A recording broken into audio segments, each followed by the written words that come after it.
Hello बच्चों, आप सभी लोगों का हमारा चैनल में स्वागत है। और बच्चों, हम क्वेश्चन नंबर अब 4 करने जा रहे हैं। यहाँ पर हमने पहले से ही फिगर बना दिया था और आप देखें यहाँ पर क्वेश्चन में दिया है कि पी क्यू एस टी के समांतर है और ये आपका फिगर है। तो दिया है पी क्यू आर 110 डिग्री और आर एस टी 130 डिग्री है। पी क्यू इसके समांतर है। हमें ज्ञात करना है ये वाला कोण क्यू आर एस।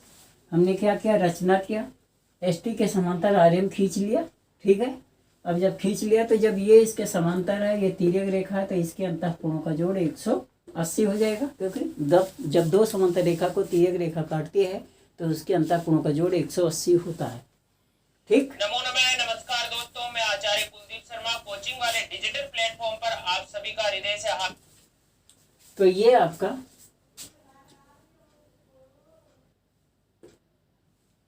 कोण 180 है।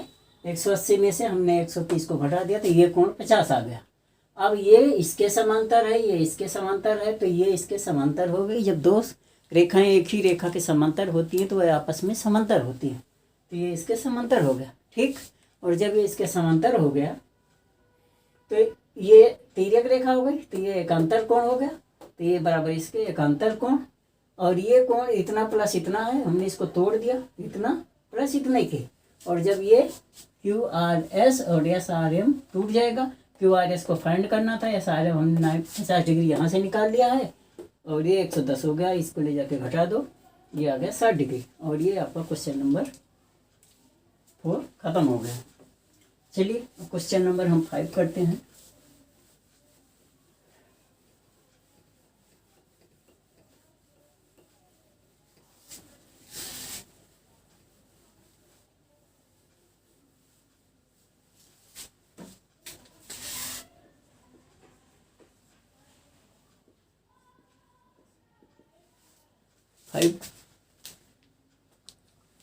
क्वेश्चन है 5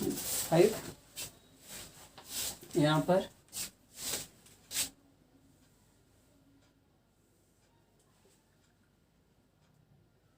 ए बी सी डी ये है और ये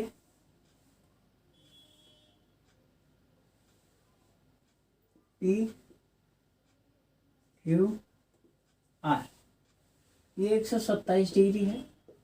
ठीक है, इसको ये वाई है, ये 50 डिग्री है, ये एक्स। तो एक्स और वाई को ज्ञात करना है। हाँ, क्या क्या दिया है? दिया है ए बी समांतर सी डी, कोण ए पी क्यू बराबर 50 डिग्री, कोण पी आर क्यू बराबर 127 डिग्री, पी आर डी बराबर 127 डिग्री ज्ञात करना है। क्या ज्ञात करना है? कोण एक्स और कोण वाई। ठीक है, चलिए देखते हैं। यहाँ पे देखो, ए बी समांतर सी डी, ए बी समांतर सी डी तथा पी क्यू तिर्यक रेखा है।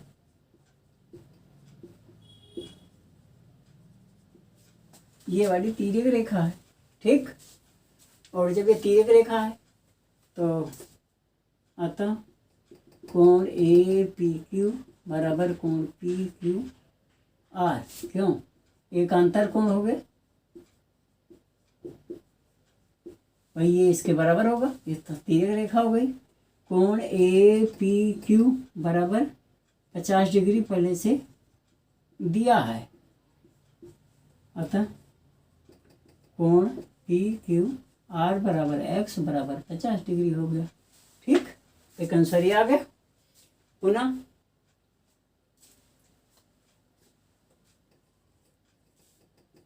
ए बी समांतर सी डी एवं ये तिर्यक रेखा है, पी आर तिर्यक रेखा है, जब तिर्यक रेखा है तो कोण ए पी आर बराबर कोण पी आर डी के, ये क्यों एकांतर कोण हो गया। अब बता दें कैसे। ये ए बी सी डी के समांतर है, ये तिर्यक रेखा है, इधर से देखो तो ये वाला पूरा कोण, ये वाला कोण इस वाले कोण के बराबर होगा, एकांतर कोण। अब ए पी आर बराबर है 50 प्लस वाई और ये बराबर है 127 डिग्री के। यहाँ से देख लो, इतना जमा इतना बराबर ये हो गया और ये 127 के, तो वाई बराबर हो गया 127 माइनस 50, तो वाई बराबर हो गया 77 डिग्री। ठीक, और ये आपका कोण का माना गया। इस प्रकार x बराबर 50 डिग्री, y बराबर 77 डिग्री, और ये हमारा आंसर होगा। समझिए बच्चों। अब मैं क्वेश्चन नंबर 6 आपको बताने चल रहा हूँ। फिगर आप देख रहे हैं, यहाँ पर पी क्यू और आर एस दो दर्पण हैं, दोनों एक दूसरे के समांतर हैं, और यहाँ से एक किरण जो है इस दर्पण से टकराती है, और टकराने के बाद फिर दूसरे वापस किरण मुड़ती है और फिर दूसरे दर्पण से टकरा कर फिर वापस सीडी के रूप में जाती है। तो ये हमारी आपतित किरण है, ये प्रवर्तित किरण है, इसके लिए ये आपतित हो गई, ये प्रवर्तित किरण हो। साइंस में बच्चों आपने पढ़ा था, मैंने बताया था कि अगर कोई एक इस तरह से किरण दर्पण से टकराती है, मान लो ये बी और सी डी ए है, और यहाँ से ये वापस जाती है इस रूप में, और यहाँ पर ये लंब के अनुकूल, तो ये कोण हमेशा इस कोण के बराबर होता है। तो ये कोण नंबर आपका इसी तरह हो जाएगा, 1, ये 2, ये 3 और ये हो गया 4। इसको हम बी एम मान लें, ये सी एन हो गया। ठीक है, ये लंब डाल दिया। हल रचना में बी एम लंब पी क्यू और सी एन लंब आर एस, ये दोनों लंब हो गए। साइंस में यह है कि ये हमेशा अगर ये लंब होता है, इसी दर्पण ये लंबवत रेखा होती है, तो ये कोण आपतन कोण इसे बोलते हैं। ये आपतन कोण इस परावर्तन कोण के बराबर होता है हमेशा, मतलब तो इस तरह से एक कोण नंबर 2 के बराबर होगा, 3 बराबर 4 के। ठीक है, तो अब चलिए हम शुरू करते हैं हल में।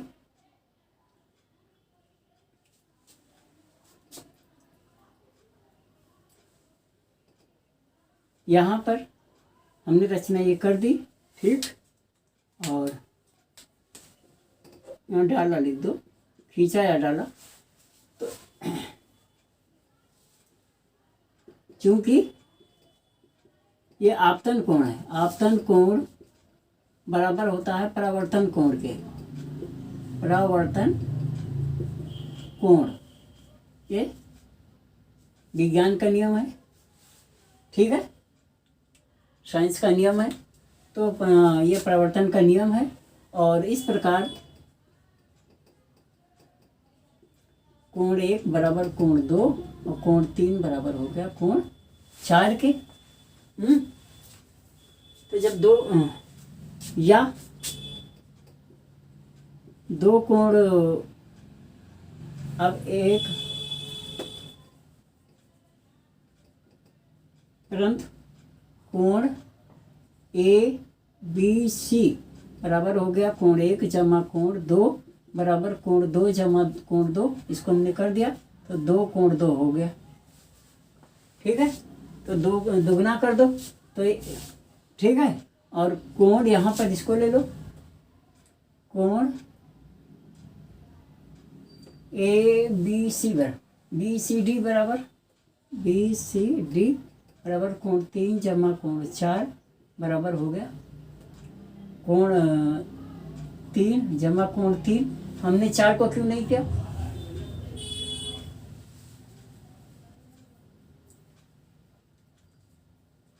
यहाँ से हटा दो से,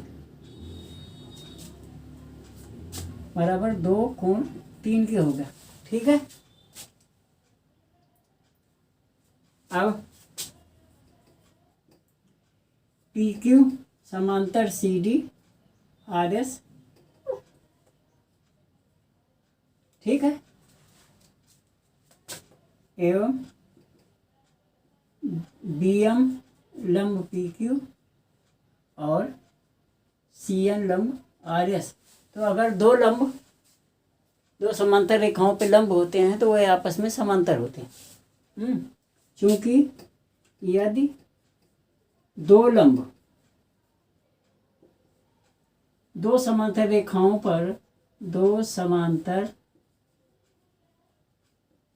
रेखाओं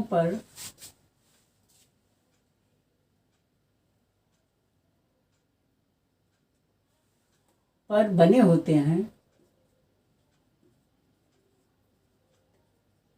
तो वह आपस में समांतर होते हैं। ये नंबर 1 है, ये 2 हो गया, ठीक है। 1, ये 2 और ये हो गया 3, आपस में समांतर होते हैं। तो ये लंब है इस पे, ये लंब है इस पे, BM लंब है PQ पर, CN लंब है RS पे, और PQ RS के समांतर है, तो ये भी आपस में समांतर हो गए। और ये तथा बीच ही तिर्यक रेखा है। इस प्रकार कोण 2 बराबर कोण 3 के, क्यों, एकांतर कोण, ठीक, एकांतर कोण है। या इसका डबल कर दो, 2 कोण 2 बराबर 2 कोण 3 के। जब सिंगल बराबर है तो डबल भी इसका बराबर होगा, तो 2 कोण 2 बराबर 2 कोण 3, 2 कोण 3, और 2 कोण 3 यहाँ पे देखो किसके बराबर है, तो अथवा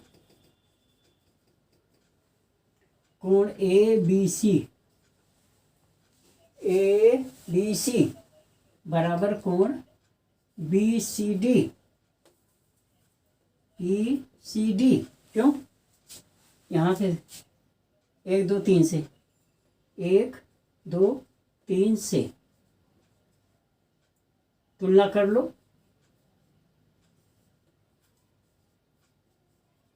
भाई, ये इसके बराबर है तो इसका डबल है, ये इसके बराबर है, तो ये कोण बराबर है 1 जमा 2 के, तो हम 2 को भी 1 में कर देंगे, 1 को भी 2 में बदल देंगे, तो 2 कोण 2 हो गया, और यहाँ पे 2 कोण 3 इसी प्रकार हो गया।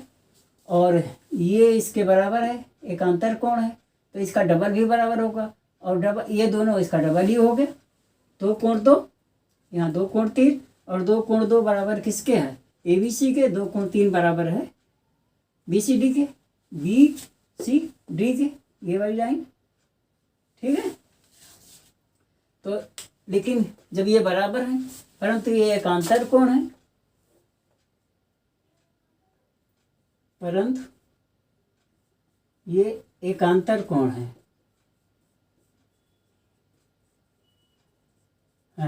अतः जब एकांतर कोण बराबर होते हैं, सामने रेखाएं समांतर होती हैं, AB समांतर CD, हेंस प्रूफ होगा, ठीक।